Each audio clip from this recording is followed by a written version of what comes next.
Merci à vous. Ça va, vous allez bien les uns et les autres? Alors, je repose la même question qu'hier. Qui était là hier soir? Quelques-uns. Ok. Vous savez, ceux qui sont pas là, ils ont toujours tort. Pourquoi? Parce qu'ils ne vont pas rattraper ce qu'ils ont écouté hier spécialement. Pas toujours en tout cas. Mais amenez vos amis. Demain, il y a encore une dernière réunion. Amenez vos amis et surtout vos ennemis. Amen? Pourquoi j'entends pas un amen? Parce que amener nos amis c'est facile, mais nos ennemis c'est un peu plus difficile. Alors vos ennemis, dès ce soir, vous allez frapper à leur porte et vous leur dites demain, il y a une réunion un peu spéciale, bien. Mais réservez plutôt vos ennemis pour pas demain, mais après-demain, parce que ça sera la réunion d'évangélisation. Amen. Et il faut que les perdus soient sauvés. Amen. On a entendu hier, pour ceux qui étaient là, vous avez lu, vous avez entendu que le projet de Dieu, ce qu'il y a dans le cœur de Dieu, dans le cœur du Seigneur, c'est avant tout le salut des perdus. C'est ça qui le motivait lorsqu'il était sur la terre.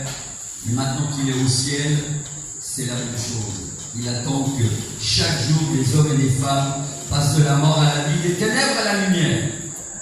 Et c'est au travers du message de l'Évangile. Parce que finalement, qu'est-ce qui nous sauve? C'est la musique ou c'est le message? C'est la musique? Ah, le message. C'est pour ça que la Bible dit dans Romains 10, verset 17, tu le sais le verset? Parce que tu as l'air de connaître l'autre. Tu le connais celui-là?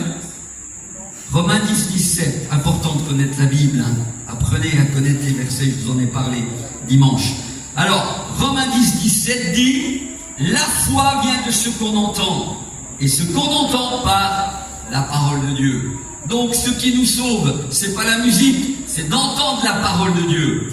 Et ça, on a trop tendance à l'oublier. C'est pour ça quand, vous voyez, je suis en train de regarder Joseph, je lui dis, je veux pas que la musique soit trop forte, parce que je veux que vous écoutiez le message.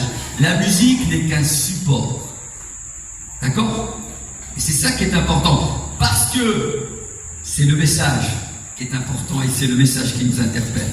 Allez, on essaie. Donc là, c'est aussi donc un autre style, c'est un slam.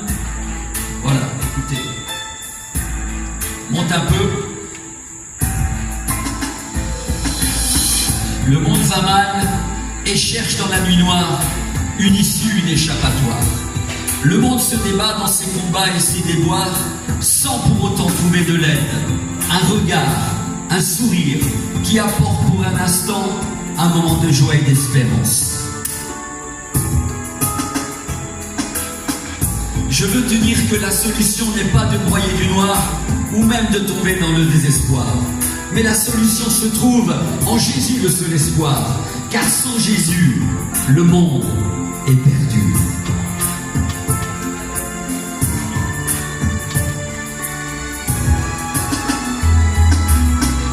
Je pense aussi à cette personne âgée que le temps a usée par les épreuves qu'elle a endurées.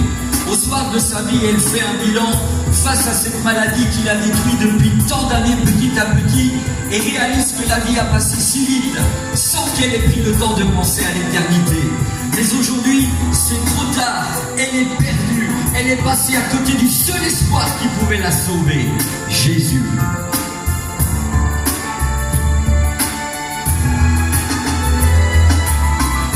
Et puis il y a dans le journal la rubrique nécrologique, pleine de morts tragiques, d'hommes, de femmes et de jeunes, morts subitement, de maladies ou d'accidents, ou même tués par des brigands. La mort les a pris soudainement, laissant un vide et des questionnements à leurs familles meurtries au-dedans. Ont-ils eu le temps de penser à l'éternité? Je ne peux répondre à cette question.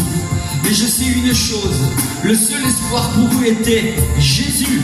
Mais ils l'ont refusé, rejeté. Désormais dans l'éternité, face à leurs péchés, plus d'espoir, plus de chance d'être sauvés. Ils sont à jamais perdus sans Jésus.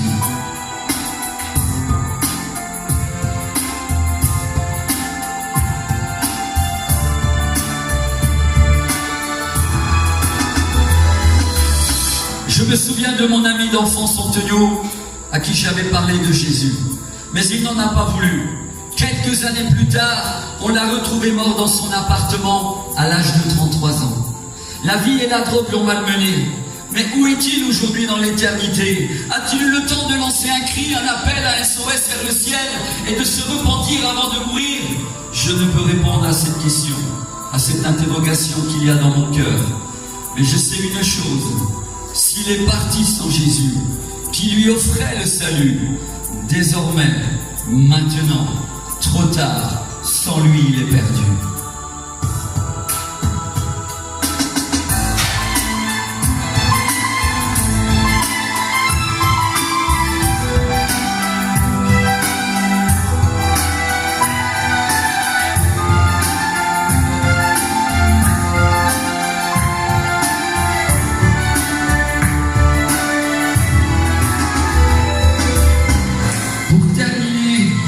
J'aimerais te dire que la vie est triste et que nous n'avons qu'une chose à nous poser comme question. C'est la question de l'existence. Mais je veux ici te donner la réponse, la solution qui t'ouvre la porte du ciel. C'est Jésus, car il est le seul chemin. Il est la seule vérité. Il est le seul qui donne la vraie vie. Accepte-le aujourd'hui. Et tu passeras de la mort à la vie, de l'état de perdu à celui de sauvé. Et pour toujours, tu seras avec lui dans ce lieu qu'on appelle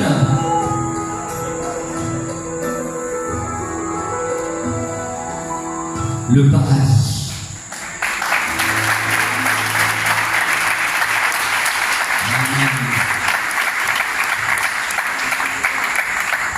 Alléluia. Bien-aimés frères, que servirait-il à un homme de gagner le monde entier s'il perdait son âme?